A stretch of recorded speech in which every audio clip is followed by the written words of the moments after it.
ఈరోజు పులివెందుల్లో కానీ కడపలో కానీ మొత్తం తెలుగు నేల మీద కానీ ఒక జలయజ్ఞం అన్నా, ఒక ఉచిత విద్యుత్ అన్నా, ఒక 108 అన్నా, ఒక 104 అన్నా, ఒక ఆరోగ్యశ్రీ అన్నా, వీటి అన్నింటితో పాటు మీ జగన్ మీ బిడ్డ పెట్టిన ఒక అమ్మఒడి అన్నా, ఒక గవర్నమెంట్ బడులలో ఇంగ్లీష్ మీడియం అన్నా, ఒక నాడు నేడు స్కూల్ అన్నా, ఒక నాడు నేడు హాస్పిటల్ అన్నా, ఒక చేయూత అన్నా, ఒక వైఎస్ఆర్ ఆసరా అన్నా, ఒక 31 లక్షల ఇళ్ల పట్టాలైనా, అందులో కడతా ఉన్న 22 లక్షల ఇళ్లైనా, ఒక ఆరోగ్యశ్రీ విస్తరించిన ఆరోగ్యశ్రీ అయినా, ఓ ఆరోగ్య ఆసరా అయినా, ఓ ఆరోగ్య సురక్ష అయినా, ఓ విలేజ్ క్లినిక్ అయినా,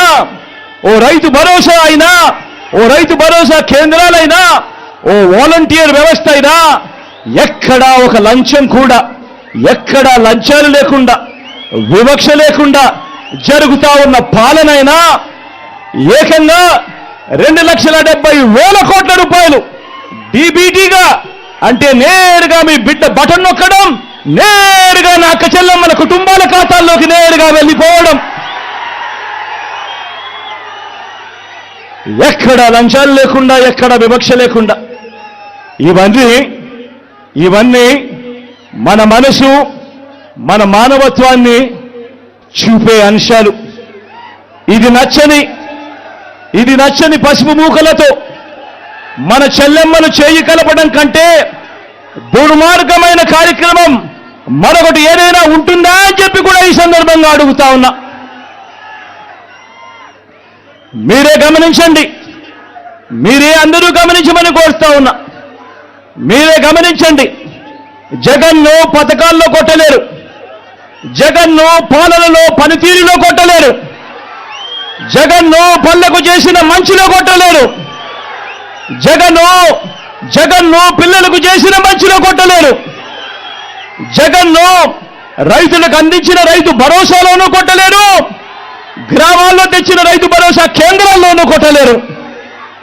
జగన్ను అక్క చెల్లెమ్మలకు చేసిన మంచిలో మేలులో కొట్టలేరు. జగన్ను అవ్వ తాతల పట్ల చూపించిన అనురాగంలో కొట్టలేరు. ఆ అవ్వ తాతల ఆత్మగౌరవాన్ని కాపాడటంలో కూడా జగన్ను కొట్టలేరు.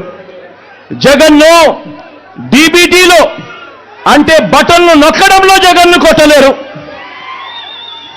ఏ రంగాన్ని తీసుకున్నా జగన్ మంచి చెయ్యలేదు అని వీళ్ళు చెప్పలేరు. జగన్ కంటే తమ 14 ఏళ్ల పాలనలో వారు జగన్ కంటే మంచి చేశాము అని చెప్పి కూడా వాళ్ళు చెప్పలేరు. ఆలోచన చేయమని అడుగుతా ఉన్నా. మరి బ్రాండ్ జగన్, మరి బ్రాండ్ వైఎస్ఆర్, మరి బ్రాండ్ కడప, మరి బ్రాండ్ పులివెందులను కొట్టాలనుకుంటున్న మీరందరికీ ఓటు ద్వారా గుణపాఠం చెప్పడానికి మీరంతా సిద్ధమేనా?